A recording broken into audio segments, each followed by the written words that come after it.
Hello student, जैसा कि आप जानते हैं ये क्लास आपकी मैथमेटिक्स फर्स्ट बी यानी सेकेंड सेमेस्टर के लिए है, वो भी सभी ब्रांच के लिए।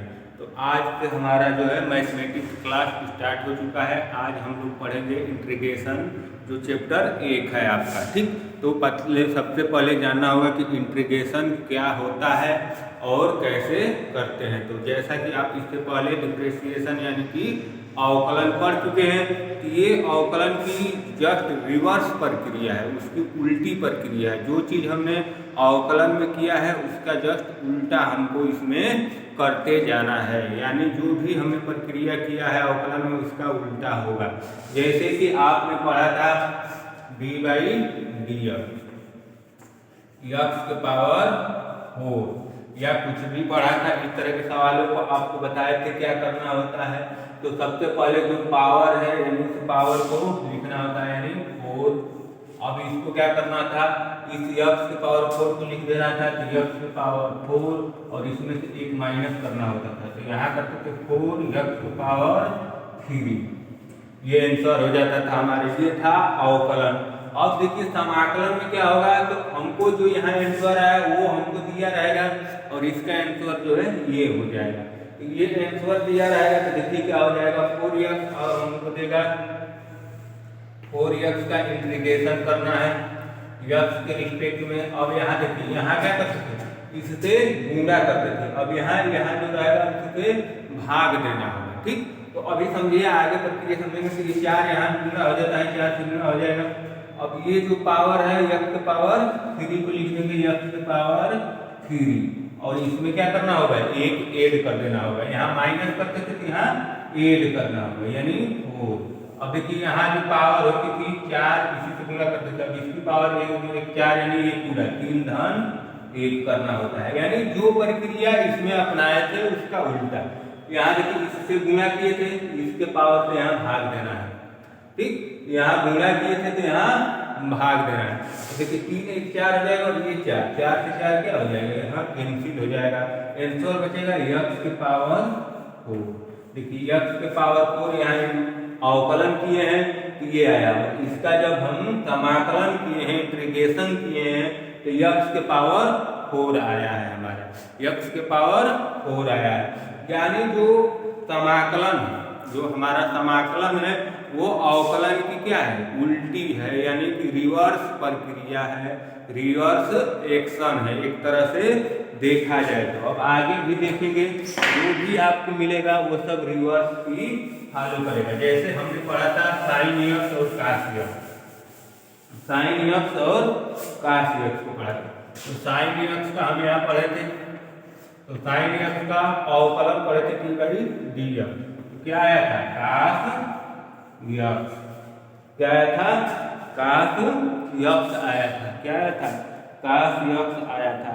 डी बाई डी एक्स के थे साइन x का। अब यहाँ जब इंटीग्रेशन करना होगा यानी cos x का क्या करेंगे, हम समाकलन करेंगे x के रिस्पेक्ट में dx, तो हो जाएगा ये साइन x। ठीक, अभी हम आपको समझा रहे हैं। ठीक, ये मत समझिए कि ये गलत है या इसमें क्या होगा, ये आगे और जो कुछ लिखा रहता है वो प्रक्रिया इसके बाद की है, उसको समझेंगे। पहले हमको समझना है इंटीग्रेशन क्या है, यानी जो भी अवकलन किए उसी का उल्टा हो रहा है। वहाँ पे जो आंसर है तो वो अब हमको देगा, उसका समाकलन करना होगा और यहाँ जो क्वेश्चन था वो इसका आंसर होता चला जाएगा। यानी अगर आपको समाकलन ज्ञात करना है तो सबसे जरूरी है कि अवकलन आपको पता है, तो आप उसका आंसर ज्ञात कर लेंगे। जैसे साइन x का अवकलन क्या हो गया, cos x। अब cos x हमको देगा और कहेगा इसका समाकलन क्या होगा, तो sin x जी। इसी तरह cos x का माइनस sin x दिया था, तब यहाँ हमको sin x देगा तो माइनस cos x हो जाएगा उसका इंटीग्रेशन। अगर यहाँ sin x का हमसे पूछेगा तो माइनस cos x इंटीग्रेशन हो जाएगा। तो इस तरह से इन सब का हमको ध्यान रखना है।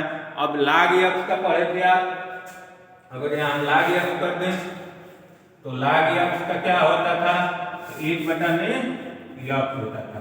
तो यहाँ जो आपको प्रश्न देगा अब log x नहीं देगा, क्या देगा, 1 बटा x देगा। ये तो इसकी परिभाषा हो गई या प्रक्रिया हो गई। ठीक, समझ लिए प्रक्रिया क्या है, परिभाषा किया है तो ये अवकलन का उल्टा होगा या रिवर्स प्रक्रिया होगी। अब इसके बाद हम समझेंगे जैसे डी बाई डी जब समझे थे समाकलन में, ये क्या डिनोट करेगा तो अवकलन को डिनोट करेगा डी बाई डी एक्स। यहाँ यक्स क्या बता रहा है तो यक्स के सापेक्ष हम क्या कर रहे हैं अवकलन कर रहे हैं। तो यहाँ भी हमको कुछ सिंबल होगा जिसकी सहायता से हम समझेंगे कि इसकी उच्चारण का क्या करना है, हमको इंटीग्रेशन करना है या समाकलन करना है। तो किस सिंबल की सहायता से हमको पता चलेगा कि इसका इंटीग्रेशन करना है कि नहीं करना है। तो अगर हमें किसी प्रश्न के सामने ऐसे लिखा हुआ है या ये जो सिंबल है ये सिंबल आपका किसका है इंटीग्रेशन का है, इंटीग्रेशन का ये सिंबल जो होगा आपका इंटीग्रेशन का होगा, ये सिंबल आपका ठीक। इस सिंबल से आपको क्या समझना है इंटीग्रेशन का सिंबल है, ये आपका सिंबल है, सिंबल ऑफ इंटीग्रेशन ठीक। अब इसमें यहाँ कोई ना कोई संख्या x sign x D x कुछ भी दे रहा है, तो जैसे यहाँ डी एक्स देता था यक्स के रिस्पेक्ट में, तो इसके आगे डी एक्स से गुणा किया रहेगा, वहाँ डिवाइड करते थे यहाँ गुणा किया रहेगा। तो ये डी एक्स जो आपको बताएगा, ये डी एक्स आपको बताएगा यक्स के रिस्पेक्ट में हम क्या कर रहे हैं इंटीग्रेशन कर रहे हैं, जिसके रिस्पेक्ट में करते हैं उसको यहाँ गुणा करना होता है, क्योंकि यहाँ भाग दिए थे और इसकी उल्टी प्रक्रिया है इसलिए यहाँ गुणा करते हैं।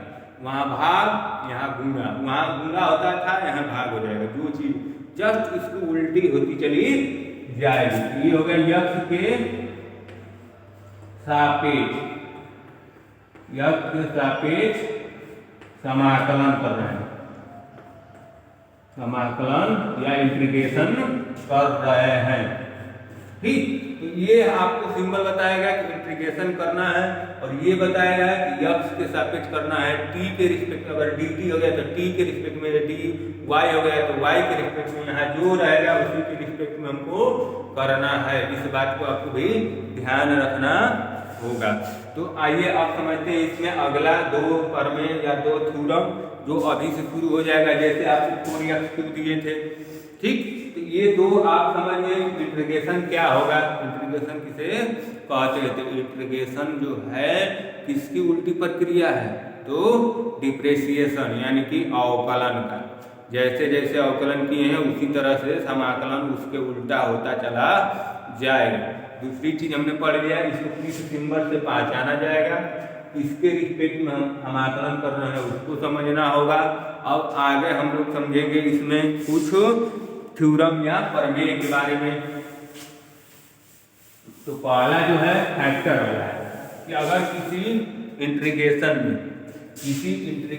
में मान लीजिए x के पावर n है और इसमें किसी फैक्टर यानी k से क्या किया गया है गुणा या मल्टीपल किया गया है ठीक, गुणा किया गया है किसी फैक्टर से x के पावर n, इसका जो इंटीग्रेशन करेंगे आगे ये फैक्टर मल्टीपल में बाहर निकल जाएगा, यानी जो पहले पढ़े थे कि फैक्टर से गुणा हो जाता है समाकलन में, ये dx लिख दीजिए, यहाँ आ जाएगा x के पावर n dx ठीक। के क्या हो जाएगा बाहर गुणा के रूप में हो जाएगा, जैसे 2 4 6 8 10 ये सब अगर कोई संख्या आती है और किसी में गुणा किया गया तो संख्या क्या हो जाती थी, पहले भी बाहर हो जाती थी अब भी बाहर हो जाएगी। और बाकी जो भी अवकलन या समाकलन होने वाला है उसका अवकलन या समाकलन होता रहेगा जैसे पहले होता था। अब आइए आगे दूसरा जो थ्योरम हम पढ़ेंगे गुणे का थ्योरम, जो है दूसरा जो हमारा थ्योरम है गुणे का थ्योरम हम लोग अध्ययन करेंगे या पढ़ेंगे। तो गुणे का थ्योरम मतलब कि जैसे दो फंक्शन का क्या किया गया है गुणा किया गया और इंटीग्रेशन में मान लीजिए हमने u इंटू वी का गुणा किया है इंटू डी एक्स, एक गुणा नहीं प्लस और माइनस नहीं, दो फंक्शन है u एंड v और दोनों एक या तो जोड़ा गया या घटाया गया, दोनों में से होगा जोड़ और घटा नहीं, और इसका इंटीग्रेशन हम कर रहे हैं x के रिस्पेक्ट में या किसी के रिस्पेक्ट में। तो इसका जो इंटीग्रेशन होगा अलग अलग इंटीग्रेशन के बराबर होगा, u dx प्लस है तो प्लस माइनस है तो माइनस v dx के बराबर होगा। इन दो थ्योरमों का प्रयोग अभी से शुरू कर देंगे पहले चैप्टर से। ठीक, आगे जो भी थ्योरम होंगे, गुणा का कैसे करना है, भाग का कैसे करना है, उसके बारे में आगे हम लोग पढ़ते रहेंगे। तो ये हो गया। अब आगे इसमें जो आपने देखा होगा प्रत्येक सवाल जो आएगा या प्रत्येक फॉर्मूले आप पढ़ेंगे लास्ट में सी लिखा रहेगा, यानी एक कांस्टेंट को बताता है। तो उसको पता करेंगे कि ये कांस्टेंट कहाँ से आ रहा है और क्यों इसका प्रयोग हम बार बार करते हैं। तो सबसे पहले एक छोटी सी सवाल से समझेंगे, छोटे से प्रश्न को लेंगे और उसी से समझने का प्रयास किया जाएगा। तो हम लोगों ने सबसे पहले समझा कि समाकलन क्या है या इंटीग्रेशन क्या है। उसके बाद हमने समझा कि इंटीग्रेशन के किस सिंबल से डिनोट किया जा रहा है, इसको किसके रिस्पेक्ट में इंटीग्रेशन किया जा रहा है। उसके बाद हमने समझा दो पर में किसी फैक्टर से गुणा किया गया है तो कैसे उस गुणे को बाहर कर देंगे, बाकी से इंटीग्रेट कर देंगे। उसके बाद हमने दो फंक्शन थे जो जोड़ या घटाव में थे, या जोड़ा गया था या घटाया गया था, तो उनका अलग अलग जो इंटीग्रेशन का योग या अंतर भी बराबर होगा। अब हम समझेंगे इसके नियतांक या क्या बोलते हैं उसको, कांस्टेंट, समाकलन अचर को। ठीक, समाकलन अचर, ठीक, इंटीग्रेशन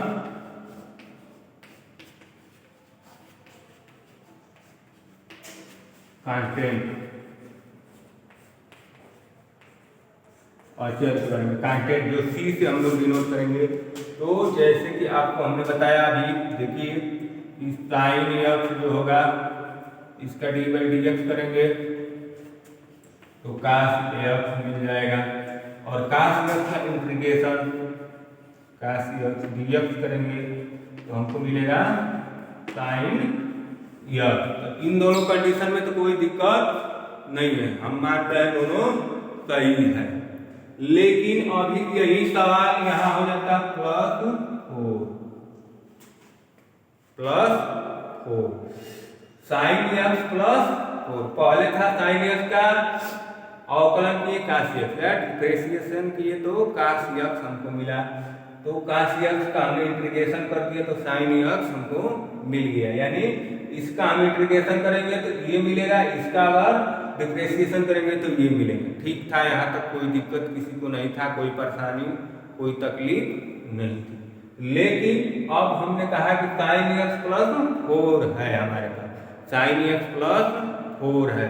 अब हमने इसका डिफरेंशिएशन पहले ही बता चुके हैं कि साइन एक्स का कास एक्स और प्लस फोर का क्या होता है, हमने क्या बताया, फोर का जीरो। कोई भी संख्या है कितनी भी बड़ी है उसका अवकलन क्या हो जाएगा, जीरो हो जाएगा। तो ये तो ठीक है। अब हमने कास एक्स को इंटीग्रेट किया और हमें मिला केवल साइन एक्स। अगर हम यहाँ जीरो भी रख देंगे तो क्या होगा, हम पता कर लेंगे कि 4 था, 6 था, 8 था, 10 था। ये तो बस पता करेंगे कि जीरो है तो 1 हो जाएगा, या कोई भी संख्या जो है उसका क्या होगा, यक्स हो जाएगा। लेकिन हम ये तो नहीं पता कर सकते हैं कि इस जीरो की जगह पे 1 था, 4 था, 10 था।